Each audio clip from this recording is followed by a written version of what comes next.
Ma'am, I promise you, my best men will be on the job. I have a request. मैं India से एक officer भेजना चाहती हूँ जो उस केस में आपकी मदद करेगा. I don't think that is necessary. Don't worry about that. उसके काम करने का तरीका सबसे अलग है. हिल पे गए बालाज. तू कौन है? Merciless assassin. Trained killer. A true patriot.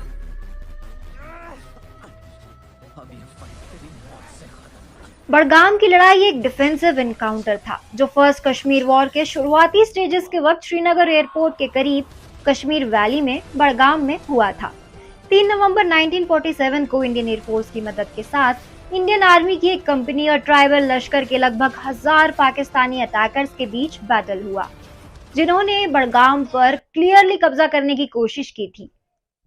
ये बैटल उस वक्त हुआ जब वॉर के शुरुआती स्टेजेस के दौरान इंडियन सोल्जर्स ने श्रीनगर एयरफील्ड में अपना फ्लाइन शुरू किया था.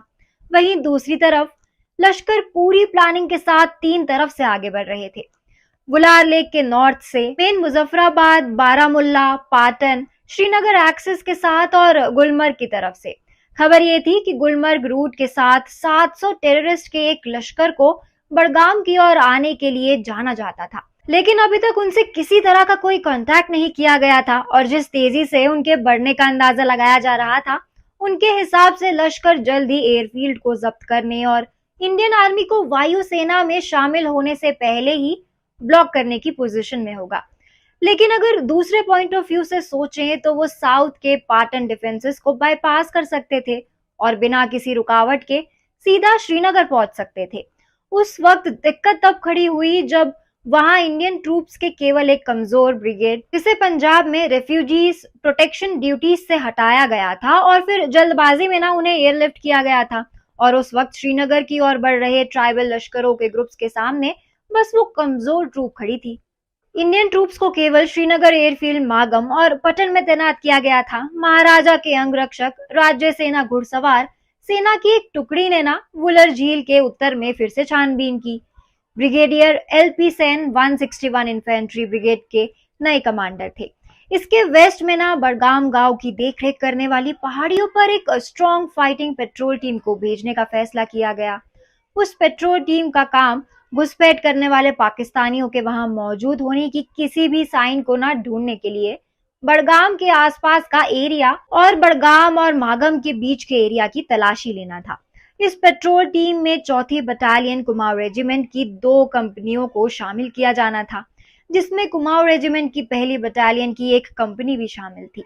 एक कुमाऊं कंपनी को बड़गाम के आगे तलाशी करने के लिए और मागम में जाकर पहली बटालियन पंजाब रेजिमेंट के साथ जोड़ने का काम सौंपा गया था, जिसके बाद वो रोड के रास्ते से वापस आ जाएगी और इस बीच अगर कोई कांटेक्ट नहीं किया गया तो 4 कुमाऊं कंपनियां एक एक करके पीछे हटेगी, बड़गाम को दोपहर के 2 बजे खाली कर देगी. 3 नवंबर 1947 को 4 कुमाऊं की डी कंपनी के कमांडिंग मेजर सोमनाथ शर्मा ने पेट्रोल टीम को लीड किया. हालांकि उनकी पिछली इंजरी की वजह से ना उन्हें रेस्ट करने की सलाह दी गई थी, लेकिन मेजर शर्मा ने जैसे ही सुना कि टेररिस्ट आगे बढ़ रहे हैं तो उन्होंने साथ जाने की जिद की. ब्रिगेडियर एलपी सेन ने पहले तो बिल्कुल मना कर दिया, लेकिन मेजर सोमनाथ शर्मा ने भी हार नहीं मानी जब तक उन्हें साथ जाने की परमिशन नहीं मिल गई. बड़गाम से वापसी का समय आने तक तलाशी का काम बिना किसी इंसिडेंट के होने की वजह से टीम प्लानिंग के अकॉर्डिंग आगे बढ़ी. शर्मा को एक समय में एक कंपनी, जैसे दोपहर के 2 बजते ही एक कंपनी और फिर 3 बजे अपनी कंपनी के साथ वापस जाने का ऑर्डर दिया गया था. लेकिन दोपहर के 2:30 बजे ट्राइबल की मूवमेंट्स वेस्ट और बड़गाम गांव के पास देखी गई. शर्मा ने सही अनुमान लगाया था कि बड़गाम गांव में शोर सिर्फ ध्यान बटाने के लिए किया जा रहा है, जबकि जो असली हमला है ना वो पहले वेस्ट से होगा, और वही हुआ. लश्कर ने वेस्ट से हमला किया. शर्मा की कंपनी जल्द ही तीनों तरफ से दुश्मनों से घिरी हुई थी और उन पर हुई मोटार बमबारी से बहुत नुकसान हुआ और काफी सोल्जर्स बुरी तरह से घायल हुए. मेजर शर्मा, जिनका हॉकी गेम की वजह से पहले ही एक हाथ फ्रैक्चर्ड था और उस पर प्लास्टर चढ़ा हुआ था, लेकिन मेजर शर्मा ने अपनी इंजरीज और प्लास्टर से ना ध्यान हटाकर अपना पूरा ध्यान इस वॉर में अपनी कंपनी के साथ रहने पर लगा दिया, क्योंकि इस क्रूशियल मूवमेंट में उसकी पूरी टीम को सही तरीके से लीड करने की जिम्मेदारी उसकी थी और तब शर्मा ने अपनी पोजीशन पर बने रहने की इम्पोर्टेंस को महसूस किया, क्योंकि श्रीनगर शहर और हवाई अड्डा अगर दोनों पर पाकिस्तान अपना कब्जा करने में कामयाब रहा तो वो जानता था कि दोनों जगहें कितनी अनसेफ होगी और वहां रहने वाले लोग कितने अनप्रोटेक्टेड होंगे। भारी गोलाबारी के बीच और उनसे आउटनंबर होने के बाद भी एक साथ का सामना करते हुए उन्होंने अपनी कंपनी को बिना रुके बहादुरी से लड़ने के लिए कहा। अपनी बटालियन को मोटिवेट करते हुए अक्सर वो खुद को खतरे में डालते हुए एक पोस्ट से दूसरी पोस्ट तक भागने लगे और आगे की 2 पलटन गिरने के बावजूद भी शर्मा डेस्परेटली पलटन के साथ अपनी पोजीशन पर अड़े रहे। उस वक्त मेजर शर्मा उनकी पूरी बटालियन की शक्ति बनकर खड़े थे और जब वो दुश्मन से लड़ने में लगे हुए थे ना, तभी उसके पास रखे गोला बारूद पर एक मोटार शेल एक्सप्लोड हो गया, जिसका भारी डबल इम्पैक्ट मेजर शर्मा की बॉडी पर गया। मेजर शर्मा का कंट्रोल धीरे धीरे उनकी बॉडी से छूटने लगा। सांस लेने की भी हिम्मत अब उन पे नहीं बची थी। जिस वक्त मेजर शर्मा अपनी आखिरी सांसें गिन रहे थे, उनके मारे जाने से ना कुछ पल पहले ही ब्रिगेड हेडक्वार्टर में उनका लास्ट मैसेज रिसीव किया गया।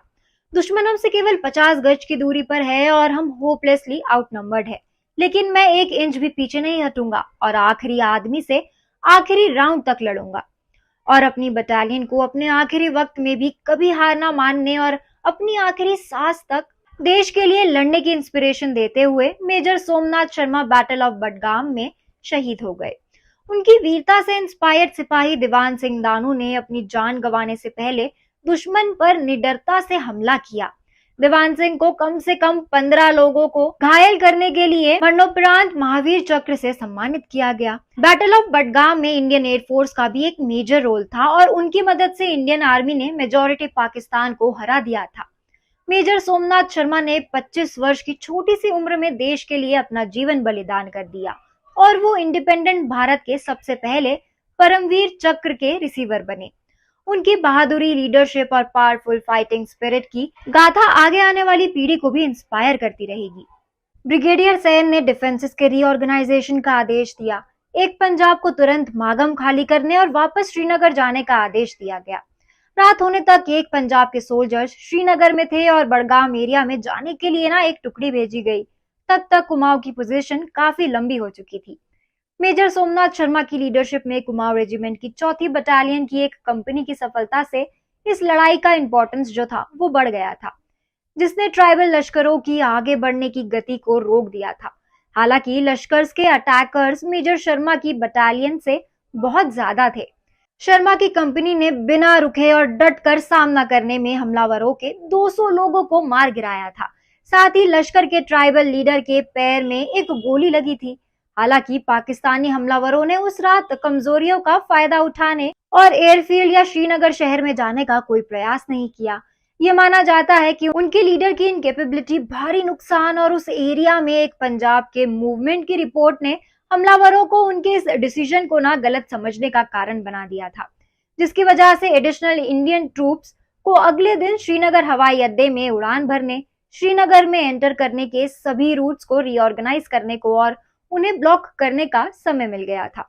तो कुछ इस तरह जीता इंडियन आर्मी ने बैटल ऑफ बडगाम और इस जीत में सबसे मेन रोल निभाने वाले मेजर सोमनाथ शर्मा को हमेशा एक ब्रेव फाइटर के रूप में याद रखा जाएगा। उनका साहसी message last man last round को उनकी बटालियन के साथ साथ पूरी आर्मी फोर्स फॉलो करेगी। एक ऐसे ही बैटल और उनके बहादुर सोल्जर्स की कहानी से इंस्पायर्ड स्टोरी हमें रैम्बो फिल्म में देखने को मिल सकती है। आज के लिए बस इतना ही। अब मैं पूर्णिमा लेती हूँ आप सभी से अलविदा। ये वीडियो पसंद आया हो तो इसको लाइक और शेयर करें, साथ ही सब्सक्राइब करना ना भूलें बॉलीग्राड स्टूडियोज को।